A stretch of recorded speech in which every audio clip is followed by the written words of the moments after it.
राहुल गांधी आओ हैदराबाद में मुकाबला करो मेरा पार्लियामेंट इलेक्शन में, क्यों ये बातें करते? आओ हैदराबाद में पंजाब से जमहूरी तरीके से देख लेंगे। अरे तुम यहाँ वहां फिर क्या बोलते? आओ ना हैदराबाद को मुकाबला करो मेरे से, आओ सबको, आओ तुम्हारा खानदान को, तुम्हारी आरएसएस को, सबको आके मुकाबला करो। तेलंगाना में होने वाले आगामी विधानसभा चुनावों के लिए 119 सीटों का सबसे ताजा एवं सटीक विश्लेषण आ चुका है। तेलंगाना में बीआरएस पार्टी लगातार 2 बार विधानसभा के चुनाव जीतकर इस बार तीसरी बार हैट्रिक लगाने के मूड में है, लेकिन इस बार तेलंगाना के चुनावों के मिजाज पूरी तरह से बदल चुका है। यहां पर कांग्रेस पार्टी बीआरएस पार्टी को टक्कर ही नहीं बल्कि ओपिनियन पोल के दावों को देखें तो यहां पर कांग्रेस पार्टी सत्ता पर भी काबिज होती नजर आ रही है। साथियों, इस बार कौन किस पर भारी पड़ रहा है?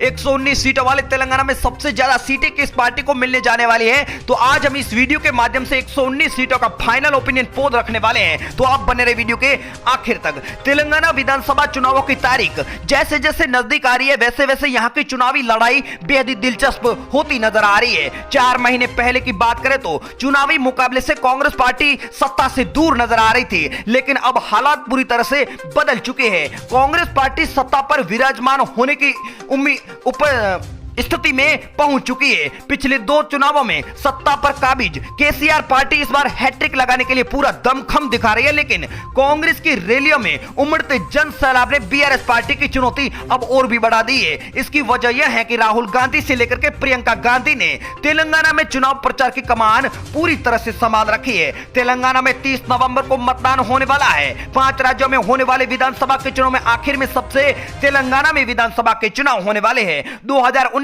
के अगर लोकसभा के चुनावों की बात करें तो भारतीय जनता पार्टी ने यहां पर 4 सीटें जीत करके बीआरएस पार्टी की मुख्य प्रतिद्वंदी पार्टी के तौर पर उभरी थी, लेकिन इस बार विधानसभा के चुनाव में पूरी तरह से तस्वीर बदल चुकी है। सर्वे के लिहाज से कांग्रेस पार्टी यहां पर सरकार बनाने की स्थिति में पहुंच चुकी है। कांग्रेस पार्टी ने चुनावों से पहले कई लोक लुभावने वादे किए हैं। इनमें से मकान बनाने के लिए 5 लाख रुपए, तेलंगाना पृथक राज्य के लिए आंदोलन लड़ने वालों को 250 वर्ग गज का प्लॉट, महिलाओं को 2500 रुपए वित्तीय सहायता, 500 रुपए में एलपीजी सिलेंडर, महिलाओं के मुफ्त बसों की यात्रा, तेलंगाना में सभी को 200 यूनिट बिजली मुफ्त, महिलाओं को छात्राओं को 5 लाख रुपए शिक्षा के लिए, कोचिंग फीस की सहायता भी मिलेगी। कांग्रेस सरकार ने बुजुर्गों के लिए 4000 रुपए मासिक पेंशन, 10 लाख रुपए तक का बीमा, किसानों को सालाना 15000 रुपए की सहायता, खेतीहर मजदूरों को 12000 रुपए की सहायता देने का वादा करके चुनावी रुख पूरी तरह से मोड़ दिया है। ऐसे में जनता किसका साथ देने वाली है?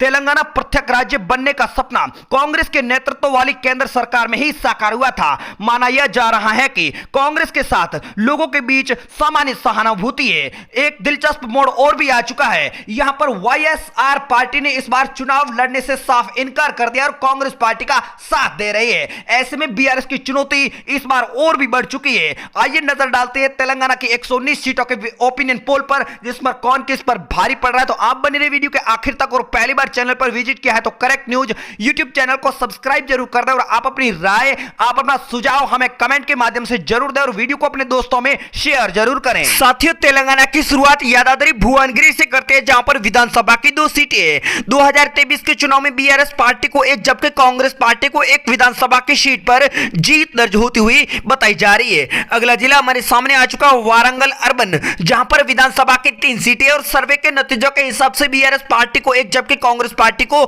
2 सीटें मिल रही है। अगली बात कर लेते हैं साथियों, जो जिला हमारे सामने आ चुका है वारंगल ग्रामीण, जहां पर विधानसभा की 2 सीटें, और इस बार दोनों सीटों पर कांग्रेस पार्टी को जीत मिल रही है। कुल 119 सीटों में से अब तक बीआरएस पार्टी को 2 सीटें मिल चुकी है और कांग्रेस पार्टी के खाते में 5 सीटें जा चुकी है। वानपति की 1 सीट की बात कर ली जाए तो 1 सीट पर इस बार कांग्रेस पार्टी का कब्जा होता हुआ बताया जा रहा है। बाकी बीआरएस पार्टी और अदर पार्टी का यहां पर खाता नहीं खुलने वाला है। साथियों, अगला जिला हमारे सामने आ चुका है विकाराबाद, जहां पर विधानसभा की 4 सीटों में से बीआरएस पार्टी को 1, बीआरएस पार्टी को 2 और कांग्रेस पार्टी को भी यहां पर 2 विधानसभा की सीटों पर जीत दर्ज होती हुई बताई जा रही है। अगला जिला हमारे सामने सूर्यापेट आ चुका, जहां पर विधानसभा की 4 सीटें, बीआरएस पार्टी को 1 सीट मिल रही है जबकि कांग्रेस पार्टी को 3 सीटों पर जीत दर्ज हो रही है। साथियों, तेलंगाना के कौन से जिले से वीडियो देख रहे हैं अपने जिले का नाम कमेंट करके जरूर बताएं। सिद्दीपेट में 4 विधानसभा की सीटें, बीआरएस पार्टी को 2, कांग्रेस पार्टी को भी 2 विधानसभा की सीटें मिल रही है। अब तक 119 सीटों में से कांग्रेस पार्टी को 13 सीटें मिल चुकी है, बीआरएस पार्टी को 7 सीटें जा चुकी है। रंगारेड्डी की बात कर ली जाए तो यहां पर विधानसभा की 5 सीटों में से बीआरएस पार्टी को 2 और कांग्रेस पार्टी के खाते में 3 विधानसभा की सीटें ओपिनियन पोल के आंकड़ों में जाती हुई बताई जा रही है। अगली बात कर लेते साथियों संगारेड्डी की 5 विधानसभा की सीटों की, तो के चंद्रशेखर राव की बीआरएस पार्टी को 2 सीटें और कांग्रेस पार्टी के खाते में 3 विधानसभा की सीटें जाती हुई बताई जा रही है। अगली बात कर लेते हैं रजना सिरसिला की, जहां पर विधानसभा की 2 सीटें हैं। इस बार दोनों सीटों पर के चंद्रशेखर राव की पार्टी यानी बीआरएस पार्टी का कब्जा होता हुआ बताया जा रहा है। अगला जिला साथियों हमारे सामने आ चुका है पेदापल्ली, जहां पर विधानसभा की 3 सीटें हैं। 2023 के विधानसभा के चुनाव में ओपिनियन पोल के नतीजों के हिसाब से बीआरएस पार्टी को 1, कांग्रेस पार्टी को 2 सीटों पर जीत मिलती हुई ओपिनियन पोल में बताई जा रही है। निर्मल की बात कर ली जाए तो यहां पर 3 विधानसभा की सीट और तीनों सीटों पर इस बार कांग्रेस पार्टी का कब्जा होता हुआ बताया जा रहा है।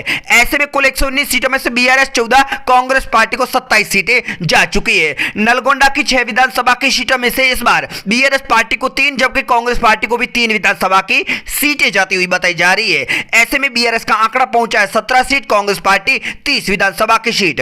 नगर कर्नूल की बात कर ली जाए तो यहां पर विधानसभा की 3 सीटों में से बीआरएस पार्टी को 1, कांग्रेस पार्टी के खाते में 2 विधानसभा की सीटें ओपिनियन पोल में जाती हुई बताई जा रही है। अगली बात कर लेते हैं मल्काजगिरी की 5 विधानसभा की सीटों की, तो 2023 के विधानसभा के चुनाव में ओपिनियन पोल के नतीजों के हिसाब से बीआरएस पार्टी को 2, कांग्रेस पार्टी के खाते में 3 विधानसभा की सीटें जा रही है। अगली बात कर लेते हैं मेडा की, जहां पर विधानसभा की 2 सीटें हैं। बीआरएस पार्टी दोनों सीटों पर कब्जा जमाती हुई ओपिनियन पोल में बताई जा रही है। बीआरएस पार्टी का आंकड़ा पहुंचा 22 सीट, कांग्रेस पार्टी 35 सीट अभी भी आगे बताई जा रही है। मंचेरियल की बात कर ली जाए तो यहां पर विधानसभा की 3 सीटों में से इस बार के चुनाव में बीआरएस पार्टी को 2 सीटें मिल रही है और विपक्ष में कांग्रेस पार्टी के खाते में 1 विधानसभा की सीट सर्वे में जाती बताई जा रही है। अगली बात कर लेते हैं महबूबनगर की 5 विधानसभा की सीटों की, तो बीआरएस पार्टी यानी के चंद्रशेखर राव की पार्टी को 1 सीट मिल रही है, जबकि इस बार कांग्रेस पार्टी को 4 विधानसभा की सीट पर यहां पर जीत होती हुई बताई जा रही है। अगला जिला हमारे सामने आ चुका महबूबाबाद, यहां पर विधानसभा की 2 सीटें, बीआरएस पार्टी को 1, कांग्रेस पार्टी को भी 1 विधानसभा की सीट जा रही है। ऐसे में कुल आंकड़ा बीआरएस का पहुंचा 26 सीट, कांग्रेस पार्टी पहले नंबर पर 41 सीट।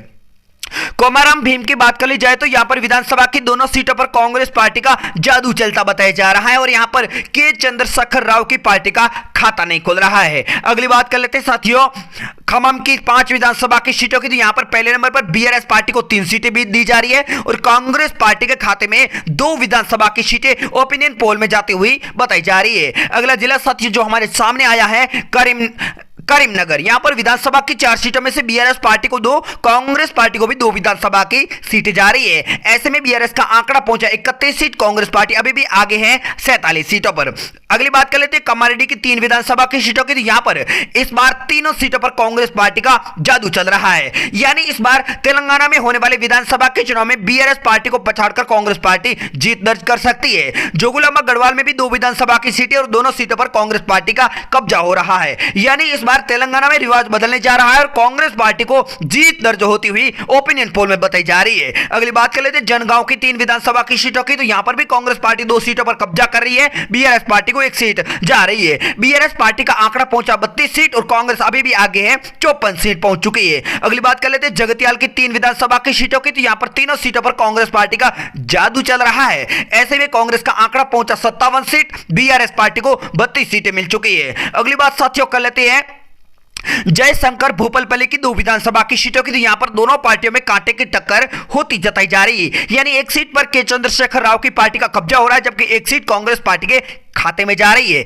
हैदराबाद की बात कर ली जाए तो यहां पर 15 विधानसभा की सीटों में से बीआरएस पार्टी को 2, कांग्रेस पार्टी को 3, जबकि असुद्दीन ओवैसी भी यहां से आती है, यानी एआईएमआईएम के खाते में यहां पर 10 विधानसभा की सीटें जा सकती है। अगली बात कर लेते हैं निजामाबाद की 6 विधानसभा की सीटों की, तो बीआरएस पार्टी को 2, कांग्रेस पार्टी को 4 सीटें, यानी कुल 119 सीटों में से बीआरएस का आंकड़ा 37 सीट, कांग्रेस पार्टी 65 सीटों पर आगे बताई जा रही है। अगली बात कर लेते हैं साथियों भद्राद्री कोठा मुंडम की, यहां पर विधानसभा की 5 सीटों में से बीआरएस पार्टी को 2, कांग्रेस पार्टी के खाते में 3 विधानसभा की सीटें जा रही है, यानी इस बार कांग्रेस पार्टी यहां पर पूर्ण बहुमत से सरकार बना सकती है। अगली बात कर लेते हैं आदिलाबाद की 2 विधानसभा की सीटों की, तो 1 सीट पर के चंद्रशेखर राव की पार्टी बीआरएस का कब्जा हो रहा है, जबकि 1 सीट कांग्रेस पार्टी के खाते में जाती हुई बताई जा रही। कुल 119 सीटों में से बीआरएस को 40, कांग्रेस पार्टी को 69